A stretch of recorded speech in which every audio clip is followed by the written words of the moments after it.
Hello everyone, CGPSC ABCD में आप सभी का फिर से एक बार स्वागत है।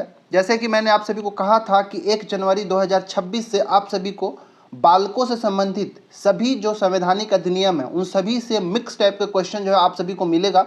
तो आज के इस वीडियो से हम यही शुरू करने वाले हैं। तो अगर आप छत्तीसगढ़ पीएससी के अंदर जो बाल देखरेख संस्था के अंदर अधीक्षक के पदों की भर्ती निकली है उसकी तैयारी कर रहे हैं तो ये वीडियो आप सभी के लिए बहुत ज़्यादा इंपॉर्टेंट हो जाता है।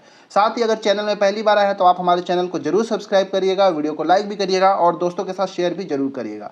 तो आज के इस वीडियो के अंदर हम 20 महत्वपूर्ण प्रश्नों का प्रैक्टिस करेंगे। वीडियो को पॉज कर करके आपको सारे प्रश्नों को लगाना है टेस्ट की तरह और आपको चेक करना है कि आपका कितना सही होता है। और लास्ट में कमेंट जरूर करिएगा कि 20 में से आपका कितना सही हुआ, ताकि आप खुद को एनालाइज कर सको कि आपकी तैयारी कितनी है। क्योंकि ये बहुत ही ज़्यादा इंपॉर्टेंट टॉपिक है तो मुझे लगा कि आप सभी के लिए वीडियो जो है प्रैक्टिस के लिए लाना ही चाहिए। इससे पहले भी मैंने 15 वीडियोस जो है ऑलरेडी ला रखा है, जिसके लिए एक सेपरेट प्लेलिस्ट भी बना हुआ है और सारे अधिनियमों का अलग अलग अधिनियम के अनुसार एमसीक्यू क्वेश्चंस का वीडियो जो है डला हुआ है। प्लेलिस्ट में आप जाके जरूर चेक करिएगा और उसको भी जरूर जाके देखिएगा अगर अभी तक आपने नहीं देखा है तो चलिए लेट ना करते हुए आज के इस वीडियो की शुरुआत करते हैं। मैं ये कोशिश करूंगा कि हर दिन आप सभी को ऐसा वीडियो एक वीडियो हर दिन आप सभी के लिए प्रोवाइड कर सकूं। तो चलिए शुरू करते हैं आज के इस वीडियो को। और ये रहा आप सभी के लिए स्क्रीन के ऊपर क्वेश्चन नंबर 1 और 2।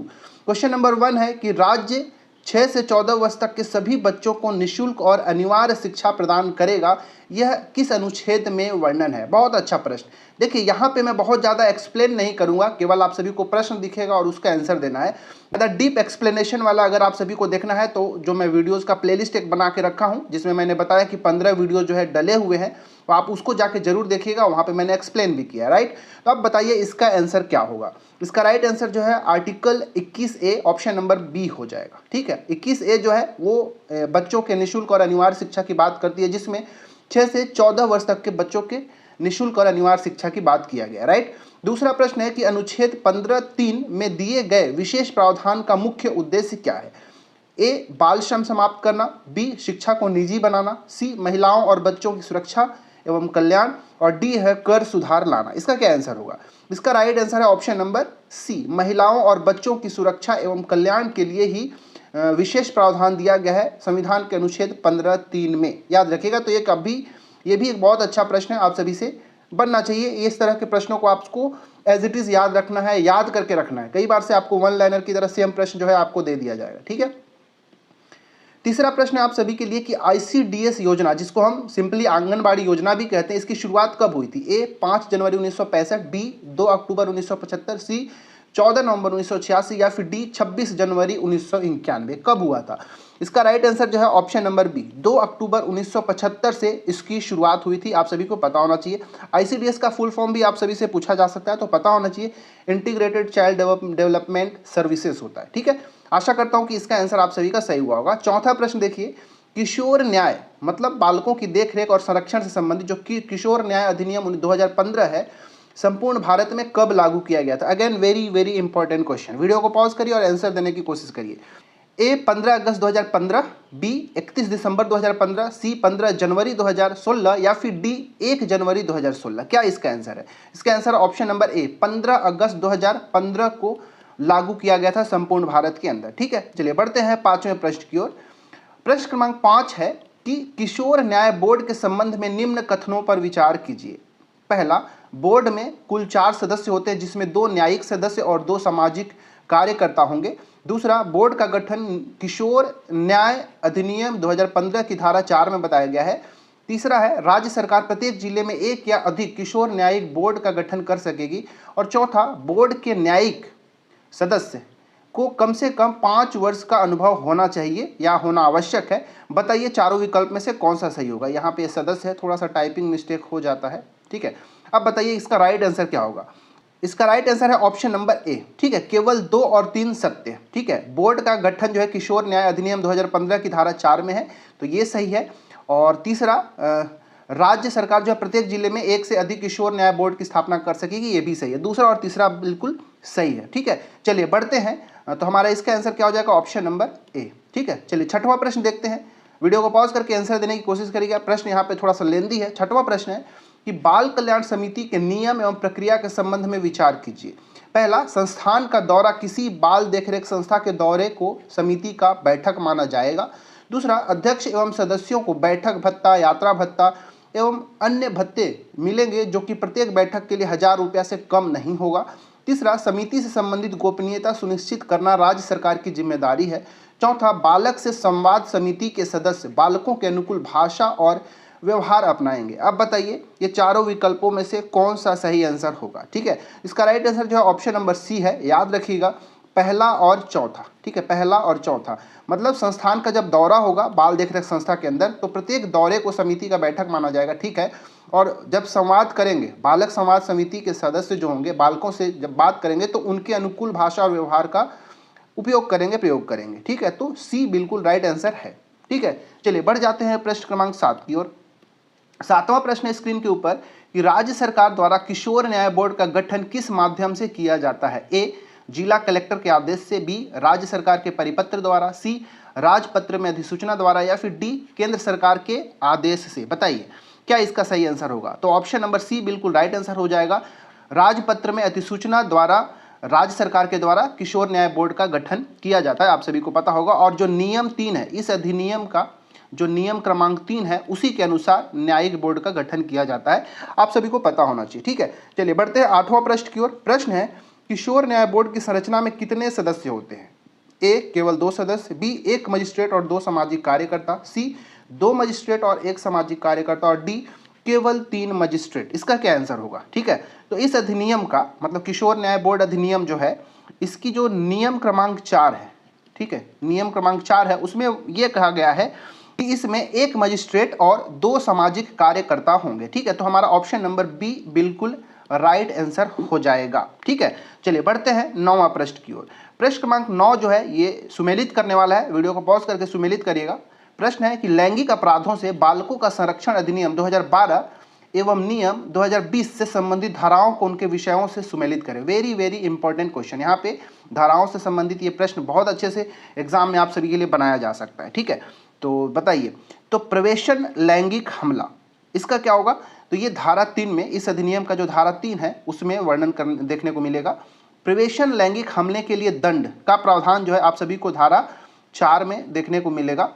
लैंगिक हमला इससे संबंधित जो प्रावधान है वो धारा क्रमांक 7 में देखने को मिलेगा, मतलब सी को हम 4 से मैच कर देते हैं। और चौथा है विशेष न्यायालयों का गठन, इससे संबंधित जो धारा है वो धारा 28 है, तो 4 का 2 हो जाएगा। तो इस प्रकार हम मैच करेंगे तो ए का 3, बी का 1 देखिए कहाँ पे है, ऑप्शन नंबर डी में आप सभी को देखने को मिलेगा ए का 3, बी का 2 और सी का 4 और डी का 1। ठीक है, तो हमारा ऑप्शन नंबर जो डी है वो बिल्कुल राइट आंसर हो जाएगा। ठीक है, चलिए बढ़ जाते हैं प्रश्न क्रमांक 10 की ओर। 10वां प्रश्न स्क्रीन के ऊपर, ये वीडियो को पॉज करिएगा, आंसर देने की कोशिश करिएगा। क्वेश्चन फिर से लेंदी है। प्रश्न है कि बाल पोर्नोग्राफी के संबंध में विचार करिए। पहला, बाल पोर्नोग्राफी में बालकों को संलिप्त करने वाली अश्लील सामग्री के भंडारण के लिए दंड बताया गया है। दूसरा, इस संबंध में धारा 18 में प्रावधान किया गया है।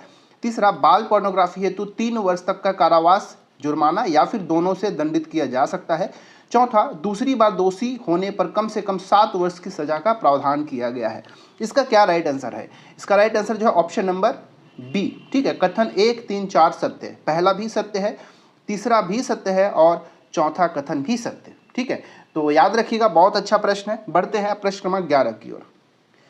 11वां प्रश्न है स्क्रीन के ऊपर ये कि लैंगिक हमला मतलब सेक्सुअल असॉल्ट की परिभाषा पॉक्सो एक्ट के किस धारा में दी गई है। धारा 6 में, धारा 7 में, धारा 8 में या फिर धारा 9 में। क्या इसका आंसर है। तो ऑप्शन नंबर बी राइट है। धारा 7 के अंदर सेक्सुअल असॉल्ट की परिभाषा जो है दी गई है, पता होना चाहिए आप सभी को। 12वां प्रश्न को देखिएगा कि पॉक्सो अधिनियम की किस धारा में बालकों को संलिप्त करने वाली अश्लील सामग्री के भंडारण के लिए दंड का प्रावधान किया गया। Very very important question. ठीक है, ए धारा 15, बी धारा 14, सी धारा 13 या फिर डी धारा 12। राइट आंसर है ऑप्शन नंबर ए।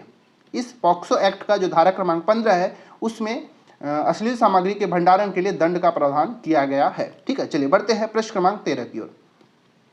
13वां प्रश्न है कि मानसिक स्वास्थ्य देखरेख और उपचार का निर्णय करने की क्षमता के निर्धारण के 3 घटकों में से कौन सा एक घटक नहीं है। ए अंडरस्टैंडिंग मतलब समझ, बी मूल्यांकन इवेल्युएशन, सी संप्रेषण कम्युनिकेशन और डी निदान डायग्नोसिस। बताइए, तो इसका राइट आंसर जो है ऑप्शन नंबर डी निदान डायग्नोसिस। ये जो नहीं है, ये जो हमारा मानसिक देख रेख और उपचार अधिनियम है, मतलब इसको हम शॉर्ट में MHA एक्ट कहते हैं। इस अधिनियम के अंदर मतलब मानसिक स्वास्थ्य देख रेख अधिनियम जो 2017 है, उसकी धारा 4, ठीक है, धारा क्रमांक भी याद रखिएगा, धारा क्रमांक 4 के अनुसार ये कहा गया है कि समझ, अंडरस्टैंडिंग, मूल्यांकन, इवेल्युएशन और संप्रेषण मतलब कम्युनिकेशन, ये तीनों जो मुख्य घटक हैं, ठीक है, निर्धारण करने के लिए, ठीक है, निर्णय की क्षमता लेने के लिए, निदान नहीं है, ठीक है। 14वां प्रश्न है कि मानसिक स्वास्थ्य पुनर्विलोकन बोर्ड में प्रशासनिक प्रतिनिधि में कौन होता है? ए पुलिस अधीक्षक, बी जिला कलेक्टर या मजिस्ट्रेट का प्रतिनिधि, सी राज्य सचिव या फिर डी स्वास्थ्य विभाग का कोई संयुक्त सचिव। बताइए, इसका राइट आंसर है ऑप्शन नंबर बी, जिला कलेक्टर या मजिस्ट्रेट का जो प्रतिनिधि होता है वही पुनर्विलोकन बोर्ड में प्रशासनिक प्रतिनिधि होता है, याद रखिएगा। चलिए बढ़ते हैं प्रश्न क्रमांक 15 की ओर। 15वां प्रश्न है कि मानसिक स्वास्थ्य देखभाल अधिनियम 2017 के धारा 107 के अंतर्गत वसूली की गई राशि कहाँ जमा की जाती है? Very very important. देखिए, जब किसी इस धारा में जो धारा क्रमांक 107 है, इसमें दंड का प्रावधान किया गया, ठीक है, पनिशमेंट का प्रावधान किया गया। तो दंड के बाद जो जुर्माने की राशि होगी उसको कहाँ जमा करेंगे? ए राज्य सरकार के कोष में, बी मानसिक स्वास्थ्य विभाग के खाते में, सी भारत के संचित निधि में या फिर डी स्थानीय निकाय के खाते में। इसका राइट आंसर जो है ऑप्शन नंबर सी है, भारत की संचित निधि में इसको जमा किया जाएगा, याद रखिएगा, ठीक है। 16वां प्रश्न को देखिए, प्रश्न है कि सरकारी नौकरी में दिव्यांग जन के लिए कुल कितने प्रतिशत पद आरक्षित है? ए 2%, बी 3%, सी 4% या फिर डी 5%। इसका क्या आंसर होगा? इसका राइट आंसर है ऑप्शन नंबर सी, ठीक है। 4% जो पद है वो दिव्यांग जनों के लिए आरक्षित है, आप सभी को पता होना चाहिए। और इस 4% के अंदर जो 1% पद होगा वो श्रवण शक्ति जिसकी हानि हो जाती है उसके लिए होता है, ठीक है, और 1% और होता है जो किसी को अंधता हो गया या फिर निम्न दृष्टि की कैटेगरी में जो आते हैं उनको भी रखा गया। तो इस प्रकार अलग अलग फिर से उसको 4% को भी कैटेगराइज किया जाता है। तो इसका राइट आंसर जो है ऑप्शन नंबर सी है। चलिए बढ़ते हैं 17वां प्रश्न की ओर।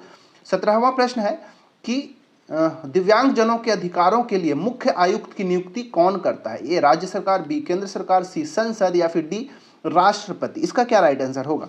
इसका राइट आंसर जो ऑप्शन नंबर बी, केंद्र सरकार के द्वारा। दिव्यांग जन अधिकार अधिनियम जो 2016 है उसकी धारा संख्या 74 जो सेक्शन 74 है उसके अनुसार यह कहा गया है कि केंद्र सरकार जो है अधिसूचना जारी करके मुख्य आयुक्त की नियुक्ति करेगा, ठीक है।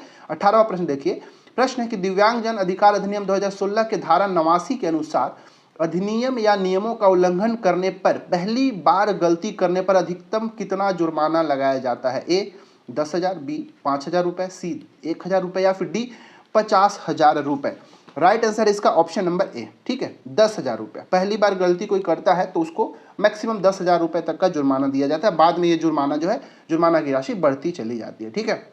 19वां प्रश्न है कि छत्तीसगढ़ दिव्यांग जन अधिकार अधिनियम 2023 के बारे में विचार करें। एक, दिव्यांगता की परिभाषा में व्यक्ति की न्यूनतम 40% दिव्यांगता होनी चाहिए। दूसरा, इसके तहत किसी दिव्यांग व्यक्ति के साथ हिंसा या दुर्व्यवहार करने पर 6 महीने की जेल हो सकती है।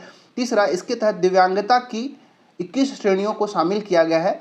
चौथा, इसके तहत राज्य आयुक्त की पदावधि 3 वर्ष या 65 वर्ष जो पहले पूर्ण होगा। तो एक बहुत अच्छा प्रश्न है, इसका आंसर आप सभी को पता होना चाहिए। इसका राइट आंसर जो है ऑप्शन नंबर डी है, उपरोक्त सभी सत्य, ठीक है। इस अधिनियम के तहत दिव्यांगता की परिभाषा की न्यूनतम 40% दिव्यांगता होनी चाहिए।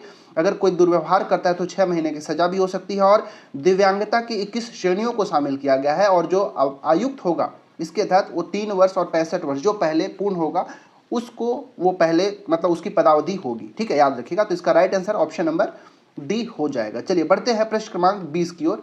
20वां प्रश्न है आप सभी के लिए कि शिक्षा को राज्य सूची से हटाकर समवर्ती सूची में कब जोड़ा गया था? Simple but very very important question, कई बार से एग्जाम में पूछ लिया जाता है। ए 44वें संविधान संशोधन 1978, बी 42वें संविधान संशोधन 1976, सी 43वें संविधान संशोधन 1977 या फिर डी 45वें संविधान संशोधन 1980। क्या इसका राइट आंसर होगा? इसका राइट आंसर जो ऑप्शन नंबर बी 42वां संविधान संशोधन 1976 है। उसी में जो शिक्षा का विषय है उसको राज्य सूची के विषय से हटाकर समवर्ती सूची में कर दिया गया है। मतलब राज्य और केंद्र दोनों जो है शिक्षा के ऊपर कानून जो है बना सकते हैं, ठीक है। तो इसका आंसर हमारा ऑप्शन नंबर बी हो जाएगा। तो इस प्रकार आज का ये जो 1 जनवरी का वीडियो नंबर 1 है इसमें हमने 20 महत्वपूर्ण प्रश्नों का प्रैक्टिस किया। 20 में से आपका कितना सही हुआ कमेंट करके जरूर बताइएगा, ठीक है। मैं वीडियो बहुत ज़्यादा लेंदी नहीं करना चाहता हूं कि आप दिन भर जो है इसी में लगे रहें, आपको खुद से भी तो पढ़ना है ना, इसीलिए आप अपने से भी पढ़ाई करिए, क्योंकि आप सभी को पता होगा 18 जनवरी 2026 को इसका एग्ज़ाम जो है एक्सपेक्टेड है। इसका एडमिट कार्ड भी आप सभी को जल्दी देखने को मिलेगा, तो आपके पास समय भी नहीं है, खुद भी पढ़ना है, रिवीजन भी करना है जो आपने पढ़ा है, तो मैं वीडियो को बहुत ज़्यादा लेंदी नहीं करना चाहता हूं। बस आप अपना एक बार टेस्ट देके जाइए और देखिए कि आपका 20 में से कितना सही हुआ है। कमेंट जरूर करिएगा, ठीक है, कमेंट करके जरूर बताइएगा कि आपका कितना सही हुआ, ताकि मैं भी एक अनुमान कर सकूं कि आपका क्या चांसेस है सिलेक्शन का, आपकी तैयारी किस प्रकार है, ठीक है। और ज़्यादा से ज़्यादा लोग इस टेस्ट को दीजिए, ताकि ये पता चले कि कितने सारे लोग जो हैं इस एग्ज़ाम के लिए प्रिपेयर कर रहे हैं, कितने लोग सीरियस हैं, ठीक है। एक सीरियसनेस भी पता होना चाहिए, क्योंकि ज़्यादा से ज़्यादा लोग अगर टेस्ट देंगे तभी तो आप सभी को पता चलेगा कि इतने सारे लोगों में मेरा स्थिति कहाँ है, ठीक है। तो ठीक है भाई, मिलते हैं नेक्स्ट वीडियो में। चैनल में पहली बार है तो सब्सक्राइब जरूर करिएगा, वीडियो को लाइक करिए, दोस्तों के साथ शेयर जरूर करिएगा, और हमारा जो टेलीग्राम चैनल है उसको भी जरूर ज्वाइन कर लीजिएगा। आजकल बहुत सारे जो स्टूडेंट्स हैं, जो एस्पिरेंट्स हैं, अच्छे वहाँ पे पोस्ट डाल रहे हैं, अच्छे वहाँ पे मटेरियल जो है प्रोवाइड कर रहे हैं, ताकि आप रिवीजन कर सकें। तो मैं बहुत खुश हूँ कि टेलीग्राम में जितने सारे लोग जुड़े हुए हैं वो एक सही यूज़ उसका कर पा रहे हैं, ठीक है। जो इंपॉर्टेंट कंटेंट है, मटेरियल्स है, वहाँ पे शेयर कर रहे हैं एक दूसरे से, ताकि एक दूसरे का मदद कर सके। क्योंकि मेरे पास उतना ज़्यादा टाइम होता नहीं है, तो मैं टेलीग्राम चैनल में बहुत ज़्यादा एक्टिव नहीं होता है। बीच बीच में जाके मैं बस चेक कर रहा होता हूँ कि कहीं कोई गलत कमेंट तो नहीं कर रहा है, तो वो ये सब बस चेक करने जाता हूँ। बाकी मैं इतना जान रहा हूँ कि जितने भी वहाँ पे जुड़े हैं बहुत अच्छे से उस टेलीग्राम चैनल का यूज़ कर पा रहे हैं, एक दूसरे के साथ जो अपना कंटेंट है, मटेरियल, उसको शेयर कर पा रहे हैं। मिलते हैं किसी और वीडियो में, इसमें इतना ही। Thanks for watching our video and अच्छे से प्रिपेयर करते रहिए, आपके पास समय बहुत ज़्यादा नहीं है। All the very best.